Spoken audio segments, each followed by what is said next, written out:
तो टीएमसी के बागी गुट को मान्यता मिल गई है। शिवसेना के अलग हुए गुट को मर्जर की मान्यता मिल गई। टीएमसी के बागी गुट के 2 सांसदों को भी न्योता और 2 सांसदों को ऑल पार्टी मीटिंग में आने का न्योता दिया गया। तो कुल मिलाकर यह है कि संसद के मॉनसून सत्र से पहले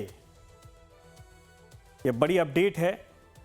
लेकिन इन सब के बीच में आपको बता दें कि प्रयागराज की खबर का जिक्र हम कर रहे हैं। बाढ़ में घिरे स्कूल हैं, पढ़ाई लिखाई यहां पर ठप हो चुकी है और उफान पर नदियां हैं, जिससे चारों तरफ संकट का माहौल इस वक्त दिखाई दे रहा है। उत्तर भारत में मानसून अब राहत नहीं बल्कि आफत लेकर बरस रहा।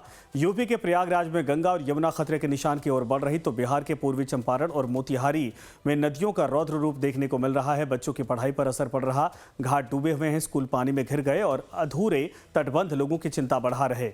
गंगा और यमुना का बढ़ता जलस्तर प्रयागराज में बाढ़ की आहट साफ सुनाई दे रही है। संगम नगरी के कई निचले इलाके पानी में समाने लगे। मशहूर दशाश्वमेध घाट भी लहरों की चपेट में है। घाटों पर कारोबार करने वाले दुकानदारों के सामने रोजी रोटी का संकट खड़ा हो गया है। 3 दिनों से करीब 5 से 6 फुट पानी बढ़ चुका है और यहाँ पे घाट और दुकानदार और जो पटरी वाले हैं उनको सारी समस्याएं हो रही है। तो हर घंटे बाढ़ का पानी बढ़ता जा रहा है, हर पल चिंताएं बढ़ती जा रही। घाटों पर रखी जो दुकानें लगाई गई हैं, चौकी तख्त और सामान धीरे धीरे पानी की तरफ खिसकते जा रहे हैं और लोगों को डर है कि अगर यही रफ्तार रही तो पूरा घाट जलमग्न हो जाएगा। अब धीरे धीरे ये सब चौकी तख्त सब ऊपर चल रहे हैं। जिस पानी जिस तरफ बढ़ेगा उस तरफ तख्त चौकी सब जाएंगे। तो बाढ़ का सिर्फ कारोबार पर नहीं बल्कि पढ़ाई पर भी पड़ रहा। जो छात्र आसपास के गांव से प्रयागराज पढ़ने आते हैं, उन्हें हर साल बाढ़ के कारण घर लौटना पड़ता है, कक्षाएं छूटती हैं, भविष्य पर भी असर पड़ता है। स्टूडेंट है वो भी अपने घर चले जाते हैं कुछ बाढ़ की वजह से, और रहने पढ़ाई वढ़ाई भी नुकसान हो। हर साल यही तस्वीर, हर साल वही परेशानी। निचले इलाके के लोग प्रशासन से अस्थायी समाधान की मांग कर रहे हैं। उनका कहना है कि बाढ़ अब प्राकृतिक नहीं बल्कि सालाना मजबूरी बन चुकी है। ज़्यादा को बहुत परेशानी होती है उसमें, और वो बेचारे हर साल वो बेचारे झेलते हैं। शासन प्रशासन इस पर थोड़ा से ध्यान दे तो उनके लिए ये सुविधा होती है कि नीचे बघाड़े के साइड में, सलौदी साइड में और ये इधर जितने भी हैं सब, तो पानी हर साल का। पर अब चलते हैं बाबा विश्वनाथ की नगरी वाराणसी, जहां गंगा लगातार अपने तेवर दिखा रही। पहाड़ी और मैदानी इलाकों में लगातार हो रही बारिश का असर काशी में साफ दिखाई दे रहा। गंगा के साथ साथ वरुणा नदी का जलस्तर भी बढ़ रहा। केंद्रीय जल आयोग के मुताबिक सुबह 8 बजे गंगा का जलस्तर 60.6 मीटर दर्ज किया गया। हालांकि पानी अभी चेतावनी बिंदु से नीचे है, लेकिन जिस तेजी से जलस्तर बढ़ रहा उससे प्रशासन और स्थानीय लोगों की चिंताएं बढ़ी हैं। विश्व प्रसिद्ध दशाश्वमेध घाट पर होने वाली मां गंगा की आरती का मंच भी अब पानी में समा चुका है। गंगा घाटों की सीढ़ियां छोड़कर ऊपर की ओर बढ़ रही। तो इस संकेत यह है कि अगर बारिश का सिलसिला जारी रहा तो आने वाले दिनों में हालात और गंभीर हो सकते हैं।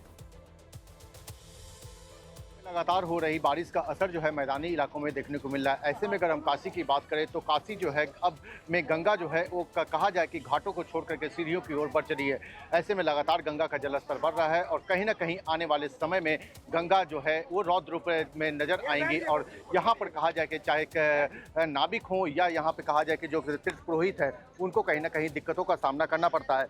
ऐसे में गंगा का अभी आप देख सकते हैं तस्वीरों में कि इस समय मैं दशाश्वमेध घाट के पास मौजूद हूँ और जो गंगा का आरती स्थल है वो पूरी तरह से कहा जाए कि पानी में डूब चुका है और धीरे धीरे गंगा जो है ये सीढ़ियों पर जो है वो बढ़ती चल जाएंगी। साथ ही साथ अगर हम बात करें तो गंगा जो है छोटी जो घाट के पास में जो छोटी मंदिरी है वो जो है अभी जो है वो डूब चुकी है और ऐसे में लगातार जो है गंगा जो है वो बढ़ती हुई नजर आएंगी। तो देखिए हमारे साथ में सबसे पहले तो यहाँ पे नाविक हैं, उनसे बात कर लेते हैं। भैया क्या नाम है आपका? हमारा नाम प्रकाश साहनी। प्रकाश जी, ये बताइए कि जिस तरह से गंगा का जलस्तर अब बढ़ रहा है, आने वाले समय में कितनी दिक्कत है आपको?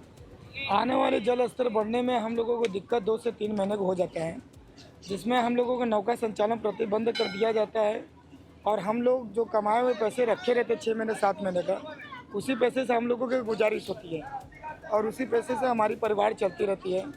थोड़ा सा अगर सहारा देखा जाए तो गंगा आरती का रहता है, जिसमें 100, 200, 400 रुपये मिल जाता है, घर परिवार चल जाता है। वैसे दिक्कत है हम लोग को, तो हर साल 3 महीने को उठाना पड़ता है। जिस तरह से कहा जाए कि गंगा का जल स्तर जो है लगातार जो है वो बढ़ता जा रहा है, ऐसे में गंगा जो है अब घाटों को छोड़ करके सीढ़ियों की ओर बढ़ चुके हैं। आने वाले समय में जो कहा जाए कि माँ गंगा की जो प्रसिद्ध आरती जो होती है वो जो है पूरी तरह से कहा जाए कि वो जो है बाधित हो जाएगी और गंगा आरती जो है वो छतों पर जो है होना शुरू हो जाता है।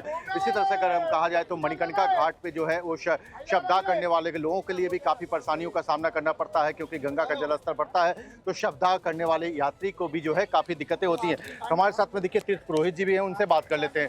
गुरुजी, क्या नाम है आपका? कृष्णानंद तिवारी।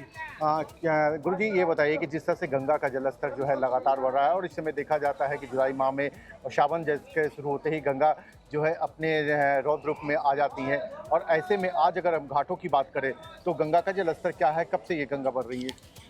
1 हफ्ते के अंदर से अभी जल बढ़ा हुआ है और ये हमारे लिए तो खुशी की बात है, क्योंकि हमारे देश में गंगा बहती हैं। गंगा अगर नहीं बहेंगी तो कहाँ कैसे काम चलेगा, क्योंकि हमारे देश में सारी नदियां धीरे धीरे जल का स्तर बहुत घटता जा रहा है। बारिश हो रहा है, इससे कोई हमें दिक्कत नहीं है, और 4 महीने में अगर बारिश होती है तो अच्छा ही है। ऐसा कोई डरने का बात नहीं है, खतरे का बात अभी तो कुछ भी नहीं है। अब बारिश का सीजन है, ये तो भगवान की महान कृपा मानिए, क्योंकि अगर बारिश नहीं होगा तो हमारे देश पे 140 करोड़ जनसंख्या भारत में है, जल कहाँ से पिएंगे। ये तो बड़ी अच्छी खुशी की बात है। बाकी अगर पब्लिक सावधानियां रखें तो खतरा कोई नहीं है, लेकिन यही है कि कुछ मानते हैं कहा, कुछ नहीं मानते हैं, तो जो नहीं मानते उनको हम लोग समझाते हैं। प्रकृति का ये नियम है कि ये पानी भी बढ़ना चाहिए ताकि जल स्तर जो है वो बना रहे। बिल्कुल, ये देखिए एक बहुत बड़ी बात है कि कुछ जिस तरह से कहा जाए कि गंगा को सिर्फ जो है बाढ़ से सिर्फ ये नहीं होता है कि, क्योंकि जब गंगा का जब बढ़ता है तो वो जो अपने नीचे की जो मिट्टियाँ जो गंदगी होती है वो अपने साथ बहा करके ले जाती हैं और नई मिट्टी जो है वो आती है, साथ ही साथ जो है इसका जल स्तर जो है बना होता है।